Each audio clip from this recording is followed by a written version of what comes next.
I'm an Oxford student and I write a lot.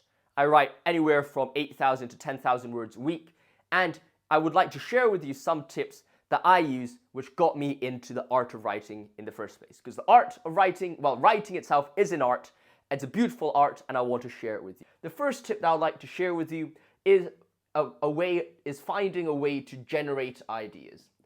Generating ideas is perhaps the most difficult part of learning how to start writing, because if you don't have ideas, you will have nothing to write about.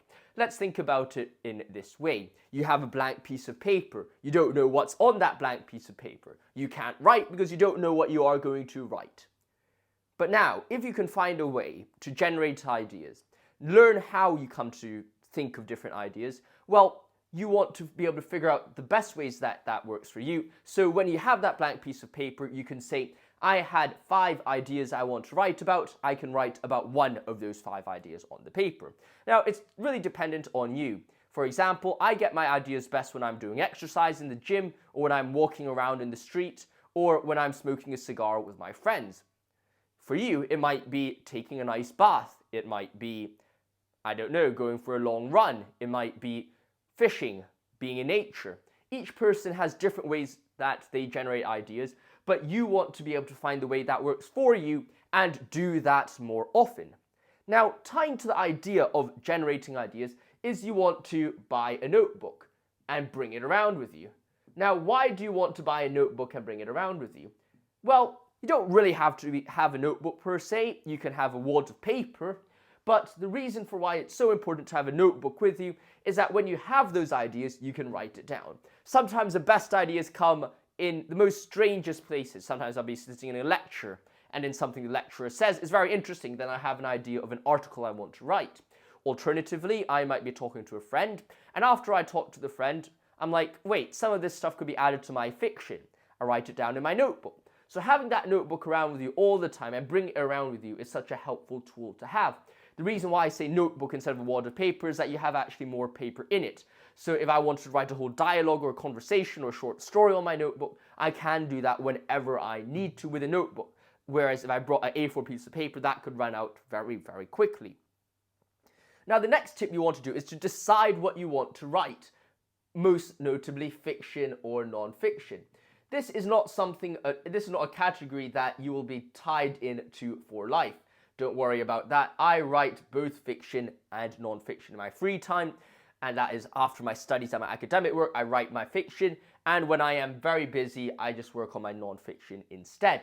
But either way, you want to understand what do you want to write, because if you want to write fiction, you're going to want to read some fiction to understand how people write dialogues, understand how people present their ideas, how the genre works. That happens when you're learning fiction. Non-fiction, you want to understand how people interact with each other, how they present their ideas, especially in academic writing. Figure out what you want to actually write about. And it really depends on, well, which is a fourth tip, understanding why you are writing. Like, what actually are you trying to write? What actually are you trying to get across? Why? Understand the why, and you can overcome any how. That is something that someone says, or I think it's anyhow, but I can't remember exactly which one it is. But nonetheless, if you can understand why you're writing, you'll be able to determine what you're trying to write. And also, you'll be able to understand, well, how am I going to present myself in this? Because if I am writing to present a certain idea, I'll naturally tie into non-fiction more. Of course, you can present ideas with fiction as well, but non-fiction seems to be the punchier way to do it. Now, if you're trying to share a certain, I guess, sentiment to people, fiction might be the way you go. Short stories, poetry. Are you trying to reflect on yourself?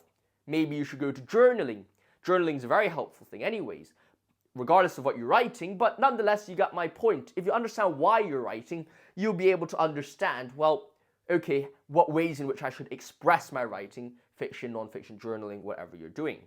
Now, the final tip that I have for you is to set up a schedule. It is something which you want to do at the start because it's going to force you to do something.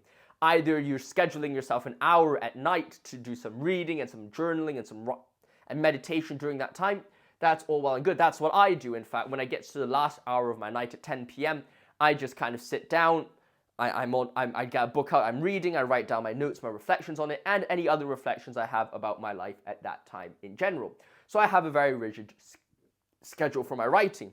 You might have something else. You might say, I need to write, I don't know, academic works. I'll schedule it during the day. If I'm a professor, I'm a student, I need to finish my essays. Okay, I'll schedule these time blocks out.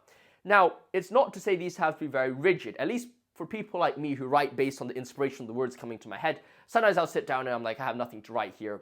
Then I'll go for a run, I'll go to the gym, I'll do something to generate some ideas, and then I'll come back to write. But if you are indeed just starting to write, you want to have a schedule, whether it's for journaling, whether it's for fiction, whatever it is. Just make sure you have a schedule for you to start writing. And I hope you've enjoyed these 5 tips of how to begin writing. If you want more short videos on getting into academic skills or just being able to be a bit more studious, make sure to like and subscribe and stay tuned to this channel.